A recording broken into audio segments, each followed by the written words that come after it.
ওয়াদা পূরণের নতুন যুদ্ধ শুরু বললেন প্রধানমন্ত্রী। চাইলেন দলের অঙ্গ ও সহযোগী সংগঠনগুলোর সহায়তা, নেতাকর্মীদের উচ্ছ্বাস।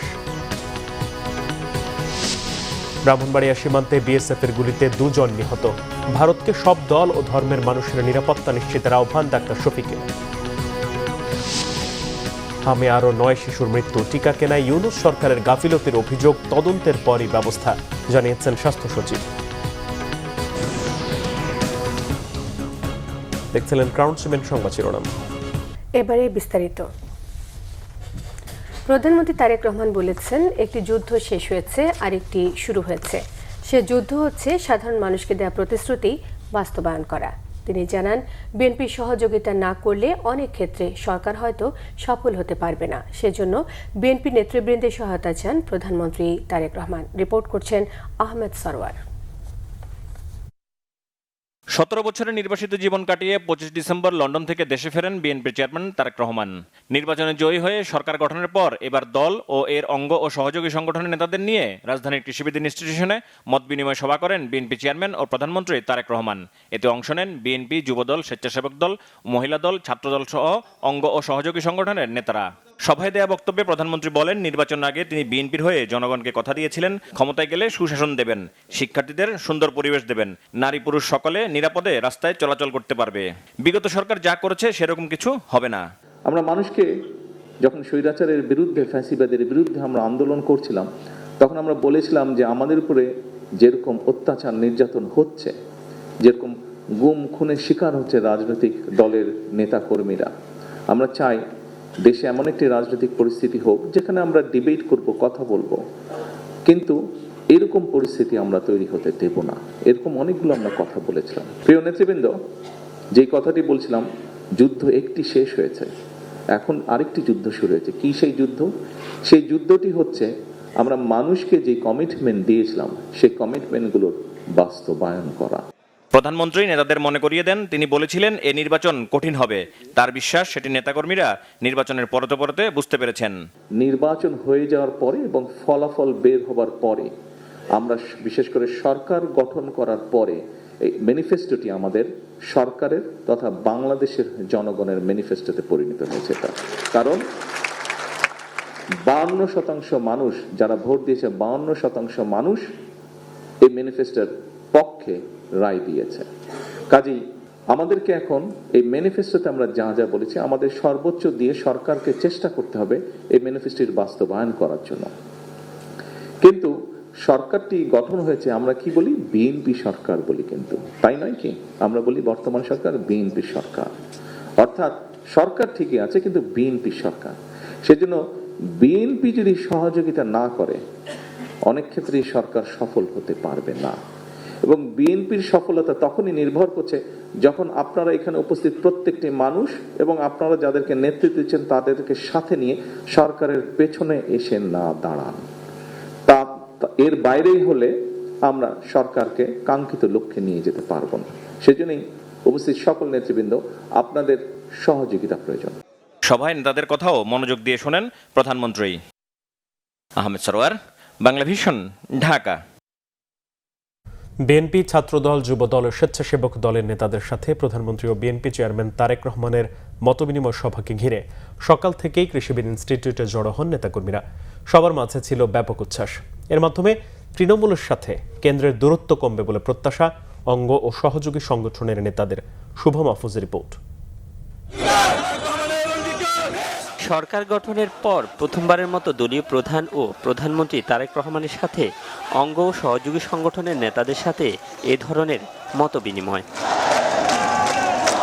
মতবিনিময়টি যুবদল, স্বেচ্ছাসেবক দল ও ছাত্রদলের কমিটিগুলোর সভাপতি ও সাধারণ সম্পাদকদের নিয়ে হলেও সকাল থেকে বিভিন্ন পর্যায়ের নেতাকর্মীরা ভিড় করেন কৃষিবিদ ইনস্টিটিউটের সামনে। দলীয় স্লোগানে উচ্ছ্বাস প্রকাশ করেন নেতাকর্মীরা। তাদের প্রত্যাশা, এর মাধ্যমে তৃণমূলের নেতাকর্মীরা আরও সুসংগঠিত হবে। আজকে প্রথম আমাদের দলীয় সাংগঠনিক একটা মিটিং চলছেন। এখানে গোটা দেশের নেতাকর্মীদের একত্রিত করেছেন। আগামীতে রাষ্ট্র কিভাবে পরিচালনা হবে, আমাদের নেতাকর্মীদের করণীয়টা কি, এটা একটা দিক নির্দেশনামূলক একটা বার্তা দিবেন। জবাবদিহিতা নিশ্চিত করার জন্যই এই ইউনিক প্রোগ্রাম। এটা আসলে বাংলাদেশের রাজনীতির ইতিহাসে একটা যে ঐতিহাসিক দিন, অভূতপূর্ব ঘটনা যে এইভাবে তৃণমূলের নেতাকর্মীদের সাথে সব মন্ত্রী জবাবদিহিতা করতে হচ্ছে আজকের এই প্রোগ্রামে। সংগঠনকে তৎপরতা বৃদ্ধি করা, যেমন সরকার কি করছে সেই মেসেজটা জনগণের কাছে পাঠানোর জন্যই তৃণমূলদের কাছকে ডেকেছে। তৃণমূল মত বিনিময় করছেন এবং আমরা তো বলছি আমাদের কোন জায়গায় লিকেজ রয়েছে, কোন জায়গায় আমাদের ঘাটতি রয়েছে, সেগুলি আমরা বলছি। আমাদের যে কাজকর্ম চলছে এটা মানুষ কিভাবে নিচ্ছে, মানুষের সাথে আমাদের সম্পৃক্ততা কতটুকু আগের মতো আছে কিনা, এটা কিভাবে বাড়ানো যেতে পারে, এই সমস্ত বিষয়। এই মতবিনিময় সভার মাধ্যমে সরকার, রাষ্ট্র এবং দলের মধ্যে সমন্বয় ঘটবে বলেও জানান নেতারা। নেতাকর্মীদের থেকে সুনির্দিষ্টভাবে ওনারা জানতে চেয়েছেন, বিশেষ করে সরকার প্রধান এবং গুরুত্বপূর্ণ মন্ত্রণালয়ের মন্ত্রীরা, যে সরকার ওই প্রকল্পগুলোতে আর কি ব্যবস্থা গ্রহণ করলে হচ্ছে বাংলাদেশের সাধারণ মানুষ উপকৃত হতে পারবে, এইসব বিষয় নিয়ে আলাপ আলোচনা হয়েছে। সরকার, রাষ্ট্র এবং দল এটার মধ্যে যে একটি নিবিড় সংযোগ, নিরবচ্ছিন্ন একটি সম্পর্ক রাখা দরকার, সেই গুরুত্ব আমরা উপলব্ধি করতে পারছি এবং সেভাবে আমরা কাজ করব ইনশাল্লাহ। প্রধানমন্ত্রীর উপদেষ্টা মাহাদি আমিন জানান, দলের নির্বাচনী ইশতেহার ও সরকারের পরিকল্পনাগুলো নেতাদের কাছে তুলে ধরা এবং তৃণমূল নেতাকর্মীদের সাথে কেন্দ্রের দূরত্ব কমিয়ে আনাই এই সভার মূল লক্ষ্য। কিভাবে জনগণের পাশে থেকে, জনগণের সাথে থেকে, জনগণের ক্ষমতায়নের মাধ্যমে রাষ্ট্র পরিচালনায় বিএনপির যে ইশতেহারে প্রণীত বিভিন্ন নীতিমালা রয়েছে সেগুলো বাস্তবায়ন করা যায়। মূল উদ্দেশ্য, জনগণের দল হিসেবে বিএনপি নিশ্চিত করতে চায় মাননীয় প্রধানমন্ত্রীর নেতৃত্বে নির্বাচনের প্রতিটি প্রতিশ্রুতিকে যত দ্রুততার সাথে সম্ভব স্বচ্ছতা, ন্যায্যতা এবং সমতার ভিত্তিতে সেগুলো বাস্তবায়ন করা। বিভিন্ন মন্ত্রণালয়ের কর্মতৎপরতা নেতাকর্মীদের জানাশোনার কথাও জানান মাহাদি আমিন। শুভ মাহফুজ, বাংলা ভিশন, ঢাকা। বিশেষ চাহিদা সম্পন্ন তরুণ ওয়াকিমুল ইসলামের বানানো স্মার্ট কারে চড়ে তাকে উৎসাহ দিয়েছেন প্রধানমন্ত্রী তারেক রহমান। শনিবার সকালে প্রধানমন্ত্রীর তেজগাঁও কার্যালয়ে তার সঙ্গে দেখা করেন ওয়াকিমুল ইসলাম। এই সময় তার বানানো ছোট বাহনটি দেখেন প্রধানমন্ত্রী। পরে প্রধানমন্ত্রীকে নিয়ে স্মার্ট কারটি চালিয়ে দেখান ওয়াকিমুল ইসলাম। ব্যাটারি চালিত বিশেষ এই যানের নাম দেওয়া হয়েছে A2i স্মার্ট কার। প্রধানমন্ত্রী তারেক রহমান দেশীয় প্রযুক্তি ব্যবহার করে এই বাহন তৈরি করায় 17 বছরের তরুণের প্রশংসা করেন। কম খরচে আরও আধুনিক এবং সহজে ব্যবহারযোগ্য স্মার্ট কার তৈরি পরামর্শ দিয়েছেন প্রধানমন্ত্রী। তিনি এই ধরনের সৃজনশীল উদ্যোগে সরকারের সহযোগিতার আশ্বাস দেন। ওয়াকিমুল ইসলাম যশোরের চৌগাছা সরকারি কলেজে একাদশ শ্রেণীতে পড়েন। বিজ্ঞান বিভাগের এই শিক্ষার্থীর পিতা একজন ক্ষুদ্র ব্যবসায়ী। ওয়াকিমুল ইসলাম জানান, সহযোগিতা পেলে আধুনিক প্রযুক্তি ব্যবহার করে আর উন্নতমানের স্মার্ট কার বানানো সম্ভব। গাড়িটি বৈদ্যুতিক চার্জে 50 কিলোমিটার পর্যন্ত চলতে পারে। ঘন্টায় সর্বোচ্চ গতি 45 কিলোমিটার। পুলিশ সপ্তাহ 2026 উপলক্ষে বাংলাদেশ পুলিশের সকল কর্মকর্তা ও সদস্যদের শুভেচ্ছা অভিনন্দন জানিয়েছেন প্রধানমন্ত্রী তারেক রহমান। শনিবার প্রধানমন্ত্রী সামাজিক যোগাযোগ মাধ্যম ফেসবুকে এক বিবৃতিতে এই শুভেচ্ছা বার্তা দেন। দীর্ঘদিন পর দেশ গণতান্ত্রিক ব্যবস্থায় ফিরেছে, একই সাথে জনমনে শান্তি ও স্বস্তি ফিরেছে বলে মন্তব্য করেন প্রধানমন্ত্রী। দেশে আইনশৃঙ্খলা রক্ষা ও অপরাধ প্রতিরোধে পুলিশের অবদানের কথা তুলে ধরে তিনি জানান, পুলিশ যদি জনগণের সঙ্গে আস্থা ও বিশ্বাসের সম্পর্ক তৈরি করতে পারে তাহলে পুলিশের দায়িত্ব পালনের পথ অনেকটা সহজ ও সুগম হয়ে যাবে। জাতীয় অগ্রগতির সাথে পুলিশের উন্নয়ন নিবিড়ভাবে সম্পৃক্ততার কথা উল্লেখ করে তিনি আরও বলেন, পুলিশের উন্নয়নে বিনিয়োগকে সরকার জননিরাপত্তার অপরিহার্য অংশ হিসেবে বিবেচনা করে। এজন্য পুলিশের প্রতি জনগণের আস্থা পুনঃপ্রতিষ্ঠা এবং দেশে আইনশৃঙ্খলা পরিস্থিতির উন্নয়নে সরকার অগ্রাধিকার দিচ্ছে। এ সময় সব ধরনের সহিংসতা ও মাদকদ্রব্যের বিস্তার রোধে পুলিশকে আরও কার্যকর ভূমিকা রাখতে হবে বলেও জানান প্রধানমন্ত্রী তারেক রহমান।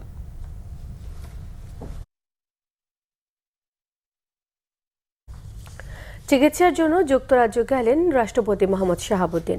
সকাল 8:45 রাষ্ট্রপতিকে বহনকারী বিমান বাংলাদেশ এয়ারলাইন্সের ফ্লাইটটি হজরত শাহজালাল আন্তর্জাতিক বিমানবন্দর থেকে যাত্রা শুরু করে।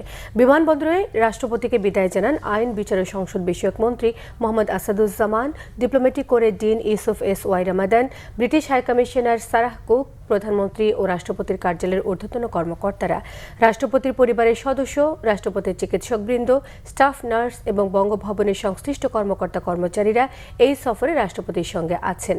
2023 সালের অক্টোবরে সিঙ্গাপুরে রাষ্ট্রপতি মোহাম্মদ শাহাবুদ্দিনের কার্ডিয়াক বাইপাস সার্জারি সম্পন্ন হয়। চিকিৎসকের পরামর্শে ফলো আপ হিসেবে যুক্তরাজ্যে রাষ্ট্রপতির প্রয়োজনীয় স্বাস্থ্য পরীক্ষা সম্পন্ন করা হবে। চিকিৎসা শেষে আগামী 18 মে রাষ্ট্রপতির দেশে ফেরার কথা রয়েছে। বাংলাদেশের সীমান্ত ঘেঁষা ভারতের পশ্চিমবঙ্গে বিজেপি সরকার গঠনের মধ্য দিয়ে ঢাকা দিল্লি সম্পর্ক নতুন যুগে প্রবেশ করতে চলেছে বলে মনে করছেন বিশ্লেষকরা। এর ফলে বাংলাদেশ প্রশ্নে নীতিগত সিদ্ধান্ত বাস্তবায়ন সহজ হবে বিজেপির। অভিন্ন নদীর পানি বণ্টন চুক্তির ক্ষেত্রে তা কিছুটা ইতিবাচক হলেও সীমান্তে পুশিনের মতো ঘটনা বাড়তে পারে বলে আশঙ্কা করছেন তারা। সেই সঙ্গে পশ্চিমবঙ্গে ডানপন্থী রাজনীতির এই উত্থান প্রভাবিত করতে পারে বাংলাদেশের রাজনৈতিক পরিমণ্ডলকেও, রিপোর্ট করছেন নাবিল জাহাঙ্গীর। শনিবার শুভেন্দু অধিকারীর শপথের মধ্য দিয়ে কংগ্রেস বাম তৃণমূল জামানার শেষে পশ্চিমবঙ্গের সরকারে যাত্রা শুরু হলো হিন্দুত্ববাদী রাজনৈতিক দল বিজেপির। দীর্ঘতম সীমান্ত, জাতি ও ভাষাগত মিল থাকায় পার্শ্ববর্তী এই রাজ্যে ক্ষমতার পট পরিবর্তনে গুরুত্বপূর্ণ হয়ে উঠেছে ভারত বাংলাদেশ সম্পর্ক, গঙ্গা তিস্তা চুক্তি, সীমান্তে পুশিন ও সাম্প্রদায়িক সম্প্রীতির মতো ইস্যুগুলো। বিশ্লেষকরা বলছেন, দিল্লির পাশাপাশি কলকাতাতেও বিজেপি ক্ষমতায় আসায় বাংলাদেশের সাথে সম্পর্কের ক্ষেত্রে ভারতের পক্ষে সিদ্ধান্ত নেওয়া এখন সহজ হবে। দিল্লিতেও এখন বিজেপি সরকার এবং পশ্চিমবঙ্গে বিজেপি সরকার, সুতরাং এখানে পলিসিগত কোনো আদর্শগত পলিসিগত কোনো বিরুদ্ধেই পরিবর্তনের সুযোগ নিয়ে আসে। এখন এই সুযোগটাকে গ্রহণ করা হবে কি হবে না সেটা নির্ভর করবে ভারতের কেন্দ্রীয় সরকার এবং পশ্চিমবঙ্গের সরকারের উপরে। পশ্চিমবঙ্গের কৃষকদের স্বার্থ দেখার জন্য সবাইকে দেখতে হবে, মমতা থাকুক, বিজেপি থাকুক, কংগ্রেস থাকুক, যে আসুক তাকে দেখতে হবে। এটা আমরা যেভাবে ভাবি সেরকম না যে আসলে কোনো রাজনৈতিক সিদ্ধান্তের ব্যাপারে। সুতরাং আমি দেখি না তিস্তার ক্ষেত্রে কোনো আশা, বরং এটা আরও সিরিয়াসলি না হওয়ার সম্ভাবনা বেশি। আগে একটু আশা থাকলে এখন আশা থাকবে না। এছাড়া সীমান্তে পুশিনের ঘটনা বাড়বে এমন শঙ্কার পাশাপাশি পশ্চিমবঙ্গের কট্টর হিন্দুত্ববাদী রাজনীতি বাংলাদেশের রাজনীতিতে ধর্মীয় অনুঘটক বাড়াতে পারে, যা দুদেশের সম্পর্কে প্রভাব ফেলতে পারে বলে উদ্বেগ কোনো বিশ্লেষকের। বিজেপির এই উত্থানের কারণে এখানে যারা ধর্মীয় রাজনীতি করে তাদের জন্য সুবিধা হলো, কারণ তারা ওইটাকে জুজুর ভয় দেখিয়ে এখানে ওইটাকে ব্যবহার করবে অ্যাটলিস্ট রাজনৈতিকভাবে। মানুষ দেখবে বাংলাদেশ চারিদিকে বিজেপি সরকার আছে, ধর্মীয়ভাবে আমাদের আভ্যন্তরীণ হস্তক্ষেপ করছে নানাভাবে, মুসলমান নিগৃহীত হচ্ছে পশ্চিমবঙ্গে বা ভারতে, তো রিয়েকশন বাংলাদেশে হবেই, সেটা অবধারিত। দিন শেষে পশ্চিমবঙ্গ বা দিল্লির ক্ষমতায় যেই থাকুক, মোটা দাগে জাতীয় স্বার্থ, আঞ্চলিক এবং বৈশ্বিক রাজনীতির প্রেক্ষাপটে বাংলাদেশ ভারত সম্পর্ক নির্ধারণ হবে এমন মতো কারো। নাবিল জাহাঙ্গীর, বাংলা ভিশন, ঢাকা। ব্রাহ্মণবাড়িয়ার কসবা সীমান্তে ভারতীয় সীমান্তরক্ষী বাহিনী বিএসএফ এর গুলিতে কলেজ ছাত্রসহ 2 জন নিহত হয়েছে। শুক্রবার রাতে উপজেলার গোপীনাথপুর ইউনিয়নের খামারহাটি সীমান্তে এই ঘটনা ঘটে। নিহত মোরসালিন ওই ইউনিয়নের ধ্বজনগরের বাতেনবাড়ির গ্রামের খেবজু মিয়ার ছেলে। মোরসালিন স্থানীয় শাহ আলম ডিগ্রি কলেজের 11 বর্ষের শিক্ষার্থী। বিজিবি ও স্থানীয়রা জানান, রাতে মোরসালিন সহ বেশ কয়েকজন বাংলাদেশ সীমান্তে গেলে বিএসএফ এর সদস্যরা তাদের লক্ষ্য করে গুলি ছোড়ে। এতে ঘটনাস্থলেই মোরসালিনের মৃত্যু হয়। পরে তার মরদেহ ভারতে নিয়ে যায় বিএসএফ। নিহত অপরজন একই ইউনিয়নের মধুপুর গ্রামের নবীর হোসেন। তাদের মরদেহ ফেরত আনতে কাজ চলছে বলে জানিয়েছে বিজিবি। ভারতের প্রতি সব দল ও ধর্মের মানুষের নিরাপত্তা নিশ্চিতের আহ্বান জানিয়েছেন জামায়াতের আমির ডাক্তার শফিকুর রহমান। তিনি বলেন, সীমান্ত হত্যা এবং পুশিন ইস্যু পর্যালোচনা করছে দলটি। 8 দিনের জাপান এবং থাইল্যান্ড সফর শেষে দুপুরে দেশে ফেরেন জামায়াতের আমির ডাক্তার শফিকুর রহমান। হযরত শাহজালাল আন্তর্জাতিক বিমানবন্দরে সাংবাদিকদের এসব কথা বলেছেন তিনি। এ সময় তিনি জানান, যুক্তরাষ্ট্রের সঙ্গে বাংলাদেশের অসম চুক্তি রয়েছে, যেগুলো পর্যালোচনা করা হচ্ছে। দ্রব্যমূল্যের ঊর্ধ্বগতি ঠেকাতে আগামীকাল থেকে সরাসরি মাঠে নামার কথাও জানিয়েছেন আমির। কাপাসিয়ায় 5 জনকে কুপিয়ে হত্যার ঘটনায় উদ্বেগ জানিয়ে তিনি বলেন, আইনশৃঙ্খলা পরিস্থিতির অবনতির কারণে জনসচেতনতা এবং প্রতিবাদমূলক কর্মসূচি অব্যাহত থাকবে। সংসদ শুরু হতে এখনো 1 মাস বাকি, তাই এই সময়ে বসে না থেকে ঘাতকদের বিরুদ্ধে সবাইকে ঐক্যবদ্ধ হবার আহ্বান জানিয়েছেন। জামায়াতের আমির আরও বলেছেন, সরকার অতিমাত্রায় রাজনীতিকরণে জড়িয়ে পড়েছে। ফেসবুকে যুদ্ধ না করে বাস্তবে অপরাধীদের বিরুদ্ধে প্রতিরোধ গড়ে তোলার তাগিদ দিয়েছেন তিনি। থাইল্যান্ডে চিকিৎসাধীন আহত জুলাই যোদ্ধারাও গণভোটের পূর্ণ বাস্তবায়ন চায় বলেও জানিয়েছেন ডক্টর শফিকুর রহমান। সরকারের প্রতি অনুরোধ জানাবো, বিশেষ কোনো ধর্ম, বর্ণ কিংবা গোত্রকে যেন টার্গেট করে কারো কোনো ক্ষতি সাধন করা না হয়। অন্যায়ের ব্যাপারেই নীরব থাকবো না। প্রতিবেশীকে আমরা সম্মান করি, কিন্তু কোনো প্রতিবেশী আমাদেরকে অপমান করবে এটাও কারো কাছ থেকে আমরা চাই না। সরকার এখন বেশি পলিটিসাইজ হয়ে গেছে। এখন পলিটিক্যাল জায়গাগুলো দখল করার কাজে ব্যস্ত থাকলে তো এই সময় হবে না। এই সময় দেশের মানুষের নিরাপত্তাকে আগে নিশ্চিত করতে হবে। এরা কারা এগুলা করে পালিয়ে যায়, কোথায় যায়, কার লোক, কে শেল্টার দেয়, এগুলো অবশ্যই খুঁজে বের করতে হবে। এগুলা না হয় ফেসবুকে যুদ্ধ চালাইলে তো হবে না। ফেসবুকের যুদ্ধ বাদ দিয়ে কালপেটদের বিরুদ্ধে এখন যুদ্ধে নামতে হবে সরকার। গাজীপুরের স্ত্রী, 3 সন্তান ও শ্যালক সহ পরিবারের 5 জনকে গলা কেটে হত্যার অভিযোগ উঠেছে স্বামীর বিরুদ্ধে। ঘরের মেঝেতে রক্তে ভেসে আছে 3 শিশু সন্তানের নিথর দেহ। খাটের উপরে ক্ষতবিক্ষত শ্যালকের মরদেহ আর ঘরের জানালার গ্রিলে মুখ ও হাত বাঁধা গৃহবধূর লাশ। জিজ্ঞাসাবাদের জন্য 2 জনকে আটক করা হয়েছে। হত্যায় পলাতক স্বামী জড়িত বলে ধারণা পুলিশের। এ ঘটনায় মোহাম্মদ ফোরকানকে প্রধান আসামি করে মামলা করেছেন নিহত শারমিনের বাবা। গাজীপুরের কাপাসিয়া থেকে মীর মোহাম্মদ ফারুকের তথ্য, মীর হোসেন রিয়েলের ক্যামেরায় নাজমুল নিশানের ডেস্ক রিপোর্ট। গাজীপুরের সদর ইউনিয়নের রাউতকোনা গ্রামে গাড়ি চালক স্বামী, 3 সন্তান নিয়ে একটি ভাড়া বাসায় থাকতেন শারমিন আক্তার। প্রতিদিনের মতো শনিবার রাতে সন্তানদের বুকে জড়িয়ে নিজ ঘরে ঘুমাতে যান শারমিন। কিন্তু কে জানতো এই ঘুমই হবে তাদের জীবনের শেষ ঘুম। 3 সন্তান, ভাই সহ নৃশংস হত্যাকাণ্ডের শিকার হন তারা 5 জন। শনিবার সকালে নিজ ঘরে রক্তাক্ত অবস্থায় তাদের মরদেহ দেখতে পেয়ে পুলিশে খবর দেয় প্রতিবেশীরা। তবে সন্দেহের টানা বেঁধেছে স্বামী ফোরকানকে নিয়ে। ঘটনার পর থেকে পলাতক রয়েছে ফোরকান। এ ঘটনায় এলাকা জুড়ে নেমে এসেছে শোকের ছায়া।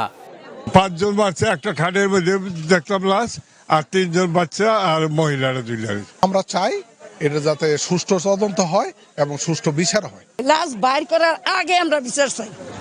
ঘটনার মূল রহস্য উদ্ঘাটনে কাজ করছে পুলিশ। আমরা ধারণা করছি যে রাতের বেলায় তিনি, তার স্ত্রী এবং সন্তান আর শ্যালক, তাদের এই মোট 5 জনকে কুপিয়ে হত্যা করে এখান থেকে পালিয়ে গেছে। সিআইডি, তারপর পিবিআই, জেলা পুলিশের অন্যান্য যে গোয়েন্দা সংস্থা, আমাদের পুলিশ ছাড়াও আছে ডিজিএফআই, এনএসআই, সবাই মিলেই কার্যক্রম চলছে। এরপরে যদি আবার অধিকতর তদন্তর স্বার্থে কোনো কমিটি গঠন করা হয়, সেটা করা হবে। নৃশংস এ হত্যাযজ্ঞের সুষ্ঠু তদন্ত ও বিচারের দাবি জানিয়েছেন স্থানীয়রা। Bangla vision news desk. গত 24 ঘন্টায় হাম এবং উপসর্গে 9 জনের মৃত্যু হয়েছে জানিয়েছে স্বাস্থ্য অধিদপ্তর। এদিকে হামের টিকা ক্রয়ে বিগত সরকারি গাফিলতি, টিকার সংকট, টিকাদান কার্যক্রম দেরিতে শুরু হওয়ার বিষয়ে তদন্ত করছে স্বাস্থ্য মন্ত্রণালয়। তদন্তের পরে ব্যবস্থা নেওয়ার কথা জানিয়েছেন স্বাস্থ্য সচিব মোহাম্মদ কামারুজ্জামান চৌধুরী। আর পুষ্টিহীনতা, শিশুদের বুকের দুধ না খাওয়ানো এবং অনিয়মিত টিকাদানের কারণে হামে বেশি হারে শিশু আক্রান্ত হচ্ছে বলে মনে করছেন বিশেষজ্ঞরা। আরও জানাচ্ছেন সৈকত সাদেক। দেশের চলমান হাম পরিস্থিতি ও এর প্রতিকার নিয়ে শনিবার রাজধানীতে হেলথ রিপোর্টার্স ফোরামের উদ্যোগে এক সেমিনার অনুষ্ঠিত হয়। হামের প্রকোপ বেড়ে যাওয়ার কারণ, টিকা কার্যক্রম শুরুতে দেরি হওয়া, শিশুদের পুষ্টিহীনতা সহ নানা বিষয় উঠে আসে এই আলোচনায়। 9 মাস পূর্ণ হলে ফার্স্ট ডোজ, 15 মাস পূর্ণ হলে সেকেন্ড ডোজ। এই কভারেজ আমরা পিছিয়ে আছি। উনি কিন্তু বলেছেন first dose coverage 86%, second dose 81%। টিকা দেওয়া এবং সময় মতো টিকা দেওয়ার মধ্যে কিন্তু অনেক পার্থক্য। সেজন্য আমরা সবসময় বলি, সময় মতো টিকা পাওয়া শিশুর জন্য সবসময় খুবই গুরুত্বপূর্ণ। জনস্বাস্থ্যবিদরা বলেন, টিকা কার্যক্রম শুরু হলেও হাম রোগীদের আইসোলেশনের উপর তেমন জোর দেওয়া হচ্ছে না। হামকে মহামারী বলতে অনেকের অনীহা, যার কারণে শিশু মৃত্যুর হারও বাড়ছে। এক জায়গায় 2 জায়গায় আগুন লাগলে বলে এটা অগ্নিকাণ্ড। এখন বাংলাদেশের 64 জেলায় যদি আগুন লাগে, এটা দাবানল হবে না? দাবানল এবং অগ্নিকাণ্ডের পার্থক্য তো আছে। আউটব্রেক যদি 64 জেলার 63 জেলায় হয়, এখন মনে হয় লালমনিরহাট বাদে আমাদের লালমনিরহাটেও হাম ছড়িয়ে গিয়েছে। আপনি কেন এটা এপিডেমিক বলবেন না? ঠিক সময়ে আনাও হয়নি, আবার যেটুকু এসেছে সেটা দেওয়া হয়নি, আবার এটাও জেনেছি আমরা যে ইন্টারিম গভর্নমেন্টের সময় যখন এই টিকা নিয়ে উদ্যোগ নেওয়া হচ্ছে, টিকা আমদানি নিয়ে এর উন্মুক্ত দরপত্র বিভিন্ন বিষয় নিয়ে আলোচনা হচ্ছে, তখন বাংলাদেশের ইউনিসেফের চিফ হেলথ অ্যাডভাইজারকে এটাও বলেছিলেন for God sake don't do this. এই for God sake don't do this বলার পরেও এটা নিয়ে রিথিঙ্কিং করা হয় নাই, ফলে এইখানে একটা ভুল সিদ্ধান্ত আছে। সেমিনারে স্বাস্থ্য অধিদপ্তর ও স্বাস্থ্য মন্ত্রণালয়ের প্রতিনিধিরা হাম প্রতিরোধে টিকা কার্যক্রম এবং হাসপাতালে আইসিইউ ব্যবস্থা সহ সরকারের উদ্যোগ তুলে ধরেন। তদন্তে উঠে আসবে, দেখবেন কেন আমাদের এই বাচ্চাগুলো আমরা হারালাম, কি কারণে, কোথায় আমাদের সমস্যা ছিল, আমাদের কোনো গাফিলতি ছিল কিনা, বা আমাদের কর্মকর্তাদের কিংবা দায় দায়িত্ব নির্ধারণ, এগুলো সবই একটা তদন্ত হলে যা হয় সবকিছুই হবে ইনশাআল্লাহ। এদিকে হাম ও হামের উপসর্গে গত 24 ঘন্টায় সারা দেশে আরও 9 শিশুর মৃত্যু হয়েছে।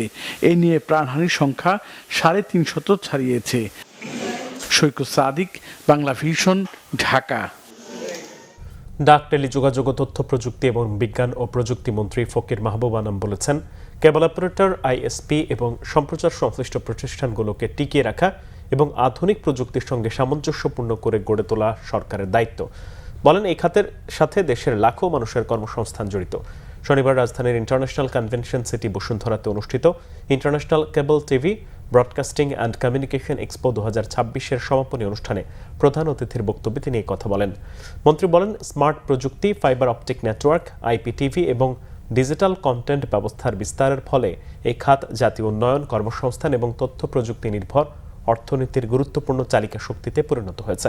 ফলে সরকার এই খাতের আধুনিকায়নে অবকাঠামো উন্নয়ন, নীতিগত সহায়তা, দক্ষ মানব সম্পদ তৈরি এবং প্রযুক্তিগত উদ্ভাবনে সর্বোচ্চ গুরুত্ব দিচ্ছে। কেবল অপারেটরদের যৌক্তিক সমস্যার সমাধানে সরকার পাশে থাকবে বলে আশ্বাস দেন ফকির মাহবুব আনাম। কেবল অপারেটর্স অ্যাসোসিয়েশন অব বাংলাদেশ কোয়াব সভাপতি ABM সাইফুল হোসেন সোহেলের সভাপতিত্বে অনুষ্ঠানে ঢাকা উত্তর সিটি কর্পোরেশনের প্রশাসক মোহাম্মদ শফিকুল ইসলাম খান, ঢাকা দক্ষিণ সিটি কর্পোরেশনের প্রশাসক মোহাম্মদ আব্দুল সালাম, অ্যাডকোর সাধারণ সম্পাদক এবং 21 টেলিভিশনের চেয়ারম্যান আব্দুল সালাম সহ কোয়াব সদস্যরা উপস্থিত ছিলেন।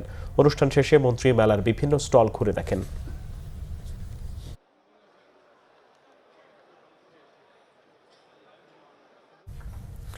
জনগণের সমস্যা, অসঙ্গতি এবং বাস্তব চিত্র তুলে ধরতে সাংবাদিকদের নিরপেক্ষ ও দায়িত্বশীল ভূমিকা পালনের আহ্বান জানিয়েছেন মুক্তিযুদ্ধ বিষয়ক প্রতিমন্ত্রী ইশরাক হোসেন। শনিবার রাজধানীর পুরানা পল্টনের ট্রপিকানা টাওয়ারে সাংবাদিকদের প্রশিক্ষণ কর্মশালায় তিনি আহ্বান জানান। একটি স্বাধীন ও গণতান্ত্রিক রাষ্ট্র ব্যবস্থায় গণমাধ্যমের ভূমিকা অত্যন্ত গুরুত্বপূর্ণ উল্লেখ করে তিনি আরও বলেন, বিগত 17 বছর সাংবাদিকতার উপর স্টিম রোলার চালানো হয়েছিল। সরকার ও সরকারি গোয়েন্দা সংস্থার চাপ প্রয়োগের মাধ্যমে স্বাধীন সাংবাদিকতা ধ্বংস করা হয়েছিল শুধু একটি ফ্যাসিবাদী স্বৈরাচারী সরকার টিকিয়ে রাখার জন্য। অতীত ব্যবস্থা থেকে দেশ মুক্ত হয়েছে জানিয়ে আগামী দিনে জনগণের প্রত্যাশা পূরণে সংবাদ মাধ্যমের স্বাধীনতা রক্ষায় কাজ করে যাবেন বলেও জানিয়েছেন মুক্তিযুদ্ধ বিষয়ক প্রতিমন্ত্রী ইশরাক হোসেন। এছাড়া বক্তব্যে 1971-এ মহান স্বাধীনতা যুদ্ধে অংশ নেয়া বীর মুক্তিযোদ্ধা ও শহীদদের গভীর শ্রদ্ধা ভরে স্মরণ করেন। পাশাপাশি 2024 সালের ছাত্র জনতা রক্তাক্ত গণ অভ্যুত্থানে নিহত, আহত, অঙ্গহানির শিকার ব্যক্তিদের প্রতিও শ্রদ্ধা জানিয়েছেন তিনি। ব্যক্তিত্ব রয়েছেন, আমরা আশা রাখি এবং জনগণ আপনাদের কাছে প্রত্যাশা করে যে আগামী দিনে আপনারা নিরপেক্ষ এবং নিষ্ঠার সাথে সাংবাদিকতা মাধ্যমে বাংলাদেশের সকল ধরনের যে অসঙ্গতি রয়েছে, যে জনগণের যে সমস্যাগুলো রয়েছে সেগুলা তুলে ধরবেন, যাতে করে যারাই রাষ্ট্র পরিচালনার দায়িত্বে থাকবে তারা যাতে সেই সমস্যাগুলা নিরসন করতে পারে। গণমাধ্যম একটা চেক এন্ড ব্যালেন্সের পরিস্থিতি আমরা তৈরি করতে পারি এবং জনগণের সাথে রাষ্ট্র পরিচালনার দায়িত্বে যারা রয়েছেন এবং রাষ্ট্র যেটা রয়েছে একটা সংযুক্তি তৈরি হয়। গ্যাসের খোঁজে মাটির 18,000 ফুট নিচে কূপ খননে কাজ করছে রাষ্ট্রায়ত্ত প্রতিষ্ঠান Bangladesh gas fields company limited. Titas gas ক্ষেত্রে কূপ খননের এই কাজ চলমান রয়েছে। এর মধ্যে কাজ শেষ হয়েছে 22% মতো। বিভিন্ন চ্যালেঞ্জ থাকলেও মাটির অতল গভীরে নতুন গ্যাসের স্তর পাওয়ার আশা সরকারের খনিজ বিশেষজ্ঞদের। ব্রাহ্মণবাড়িয়া থেকে ফিরে আরও জানাচ্ছেন ঋষা নসরুল্লাহ। পুরনো গ্যাস ক্ষেত্রে নতুন সম্ভাবনা খুঁজতে চলছে কর্মযজ্ঞ। মাটির গভীরে যেতে ঘুরছে 2682 হর্স পাওয়ারের রিগ বা খনন যন্ত্র। দেশে এর আগে 4,900 মিটার পর্যন্ত কূপ খননের ইতিহাস রয়েছে। এবার চলছে সে সীমা পেরোনোর চেষ্টা। অতীতের সব রেকর্ড ভেঙে মাটির গভীরে 5,600 মিটার বা 18,372 ফুট গভীর কূপ খনন করছে রাষ্ট্রায়ত্ত প্রতিষ্ঠান BGFCL। তিতাসের পাশাপাশি বাখরাবাদেও আরও একটি কূপ খনন করবে প্রতিষ্ঠানটি। এতে মোট ব্যয় হবে 594 কোটি টাকা।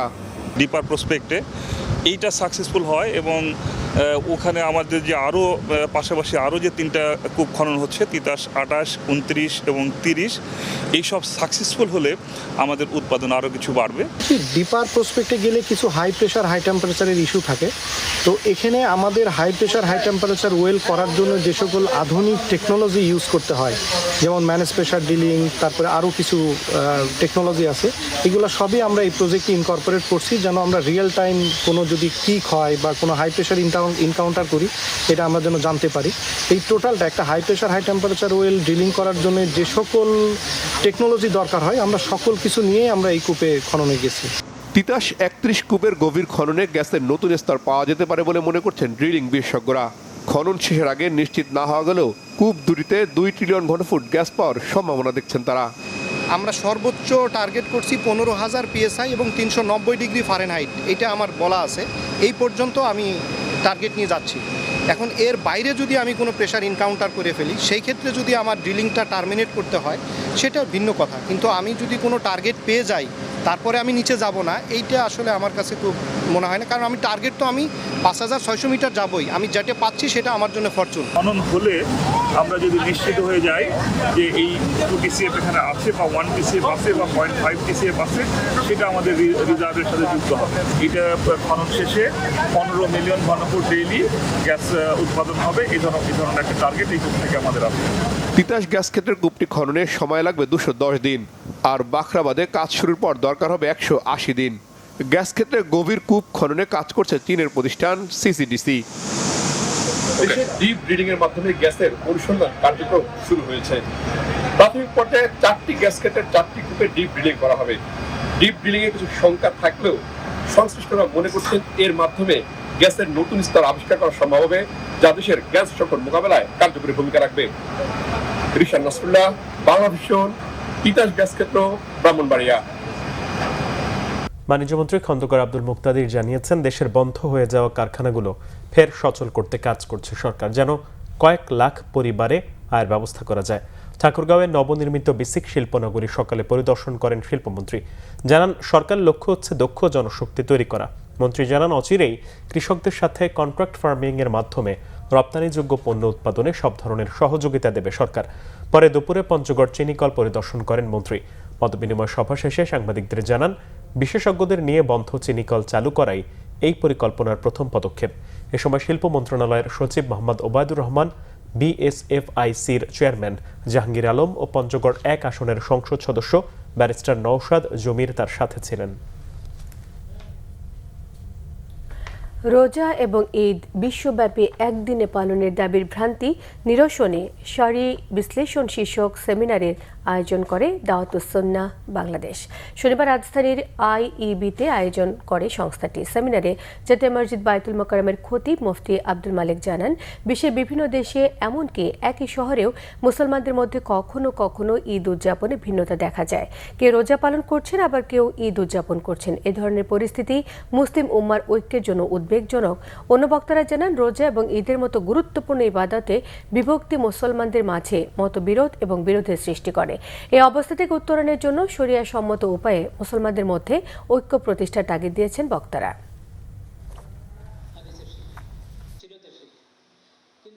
রপ্তানিতে তৈরি পোশাকের একক নির্ভরতা দেশের রপ্তানি খাতের জন্য খুবই ঝুঁকিপূর্ণ।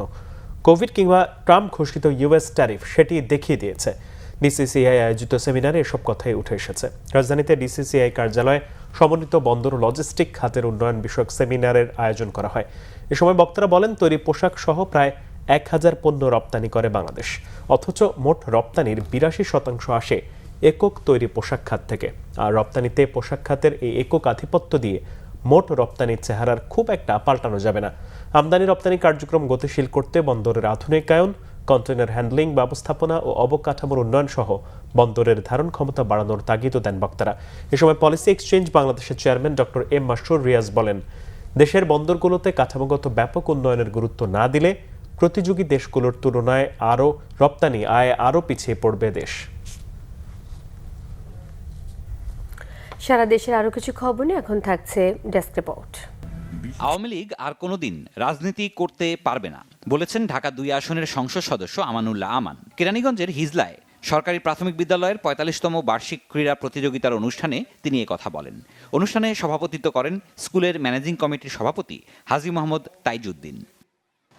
মৎস্য অধিদপ্তরের আয়োজনে নাটোরে হয়েছে মৎস্য চাষী সম্মেলন। উদ্বোধক ছিলেন জাতীয় সংসদের হুইপ ও নাটোর 2 আসনের সংসদ সদস্য অ্যাডভোকেট এম রুহুল কুদ্দুস তালুকদার দুলু। বিকালে নাটোরের ব্রি পাথুরিয়া উচ্চ বিদ্যালয় মাঠে হয় আয়োজন। সম্মেলনে প্রধান অতিথি ছিলেন মৎস্য ও প্রাণী সম্পদ প্রতিমন্ত্রী সুলতান সালাউদ্দিন টুকু। বিশেষ অতিথি ছিলেন আব্দুল আজিজ এমপি। ঝালকাঠিতে সাংবাদিকদের উপর হামলাকারীদের গ্রেপ্তারের দাবিতে মানববন্ধন করেছেন স্থানীয় সংবাদকর্মীরা। রাজাপুর প্রেস ক্লাব চত্বরে ঘণ্টাব্যাপী মানববন্ধন হয়। বক্তব্য রাখেন ঝালকাঠি প্রেস ক্লাবের সভাপতি আক্কাস শিকদার, টেলিভিশন জার্নালিস্ট অ্যাসোসিয়েশনের আহ্বায়ক আল আমিন তালুকদার, রাজাপুর প্রেস ক্লাবের সভাপতি মনিরুজ্জামান খান সহ সংশ্লিষ্টরা। নোয়াখালীর সোনাইমুড়িতে সাংবাদিক মোহাম্মদ হানিফকে হত্যার হুমকির প্রতিবাদে মানববন্ধন করেছেন স্থানীয় সাংবাদিকরা।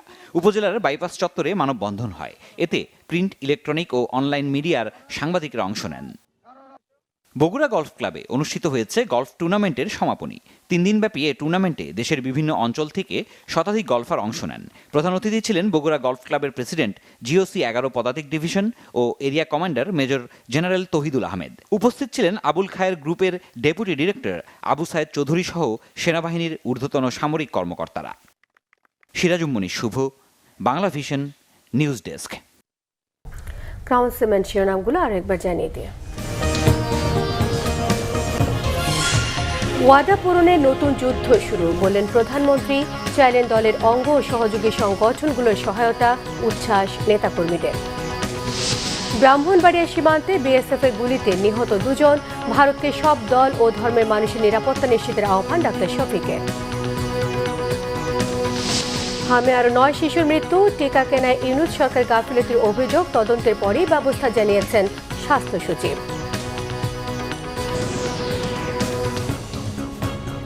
এই ছিল এখনকার মতো। পরের সংবাদ রাত 1টায় দেখার আমন্ত্রণ রইল। এছাড়া বাংলা ভিশন সংবাদ ও সংবাদ সংশ্লিষ্ট অনুষ্ঠান দেখতে ভিজিট করুন www.bpnews24.com ও facebook.com/banglavishnnews এবং সাবস্ক্রাইব করুন youtube.com/banglavishnnews। শুভরাত্রি।